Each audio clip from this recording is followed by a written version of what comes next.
আসসালামু আলাইকুম। Bangladeshi blogger Mitu channel থেকে আমি মিতু বলছি। কেমন আছেন সবাই? আশা করছি আল্লাহর রহমতে সবাই ভালো আছেন, সুস্থ আছেন। আলহামদুলিল্লাহ আমিও খুব ভালো আছি।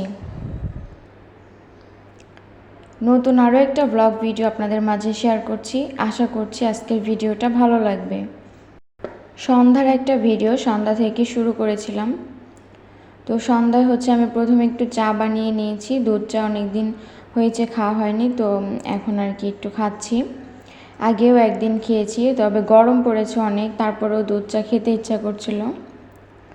আর সকালে রুটি ছিল একটা, তো রুটি দিয়ে ভিজিয়ে চা দিয়ে খাচ্ছিলাম।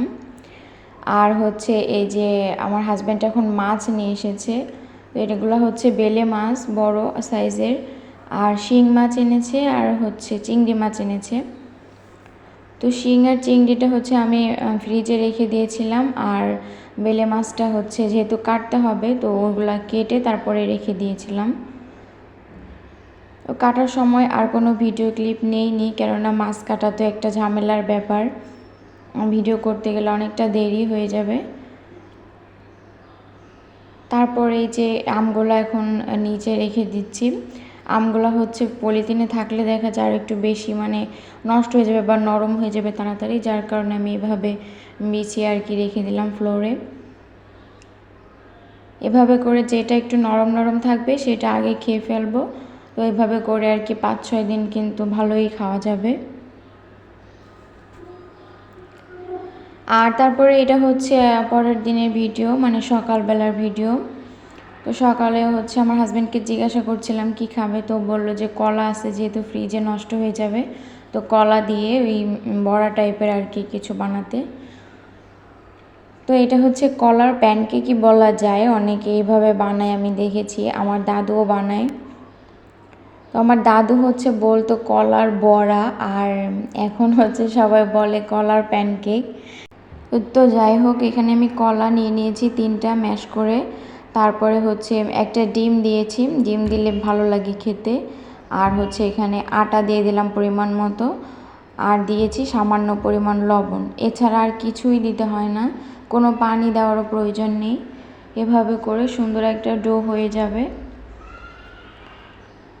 আঠালো একটা ডো হয়ে যাবে। তো তারপরে তেলে এখন ফ্রাই করে নিব। তো এটা আমার মেয়ে পছন্দ করে, তবে সব সময় খায় না, বাচ্চা তো যখন খেতে ইচ্ছা করে তখন একটু খায়, জোর করে কিছুই খাওয়ানো যায় না। এ পর্যন্ত যদি কেউ আমার সঙ্গে থেকে থাকেন, তো ভিডিওটিতে একটা লাইক দিতে ভুলে গেলে অবশ্যই একটা লাইক দিয়ে পুরো ভিডিওটা কন্টিনিউ করবেন। আর যদি আজকে আমার চ্যানেলে নতুন হয়ে থাকেন, তো অবশ্যই চ্যানেলটা সাবস্ক্রাইব করে পাশে থাকা নোটিফিকেশনের অল অপশনটা অন করে রাখবেন, যাতে করে আমি যখনই কোনো ভিডিও ছাড়বো আপনাদের কাছে নোটিফিকেশন পৌঁছে যাবে, আর আপনারা আপনাদের সময় সুযোগ করে ভিডিওটা দেখে নিতে পারবেন। আর যারা যারা এই কাজগুলো করে নিয়েছেন তাদেরকে অসংখ্য অসংখ্য ধন্যবাদ। আর তারপরে নাস্তা করার পরে এখানে আমি একটু ড্রাগন কেটে নিচ্ছিলাম। অনেক আপুদের ইউটিউবে শুনেছি যে আপুরা ড্রাগন পছন্দ করে। তো ফারিয়া আপু মনে হয় ড্রাগন খুব পছন্দ করে। আর ড্রাগনটা আসলে দেখতে অনেক বেশি সুন্দর, তবে খেতে অতটা মজা না, ভালো লাগে না আমার কাছে। তো এই যে আমি এখন রান্না করব, দুপুরে রান্না করব। তো মশলা শেষ হয়ে গেছে, তো একটু মশলা করে নিচ্ছি। আর শর্টকাটে মুরগি রান্না করব, আর বেলে মাছটা ভুনা করেছি বেশি করে পেঁয়াজ দিয়ে। তো মাছটা হয়ে গিয়েছে, এখন নামিয়ে নিয়েছি। আর এই মাছটা কি কি সবজি দিয়ে খাওয়া যায়, বা কোন সবজি দিয়ে রান্না করলে ভালো লাগবে, আপনারা যদি জেনে থাকেন কমেন্ট করবেন, আমাকে জানাবেন। তো তারপরে সন্ধ্যার দিকে আমরা বের হয়েছিলাম একটু কেনাকাটা করব তার জন্য। আর রিক্সার জ্যামটা এত বড় ছিল, যেখানে যেতে 5 মিনিট সময় লাগে, সেখানে আমরা মনে হয় 15 মিনিট লেগেছে রিক্সায় যেতে। আর এই যে তারপরে আমরা একটু মার্কেটে ঘোরাফেরা করেছি। এখানে সাইড দিয়ে অনেক ফুটপাত মার্কেট আছে, তো আপনাদের সঙ্গে একটু শেয়ার করছি ভিডিও করে। আর মার্কেটের ভিতরে গিয়ে না আমি আসলে সবার সামনে ফোন উঠিয়ে একটু ভিডিও করতে পারিনি, মানে সামান্য কিছু একটু ভিডিও করেছিলাম। তবে কেমন জানি মনে হয় যে সবাই কি বলবে না বলবে, এই কারণে আর বেশি একটা ভিডিও করিনি। আর এখানে দেখলাম কি অনেক সুন্দর আর কি ঘর সাজানোর যেই জিনিসপত্র আছে, তারপরে ওয়াল হ্যাঙ্গিংয়ের এই যে লতা পাতাগুলো, এগুলোও কিন্তু বেশ সুন্দর সেল হচ্ছিল।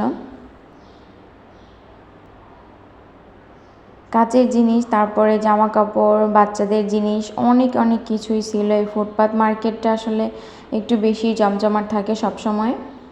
তো কি কি কেনাকাটা করলাম সেগুলো অন্য একটা ভিডিওতে শেয়ার করব। আজকের ভিডিওটা এ পর্যন্ত রাখছি।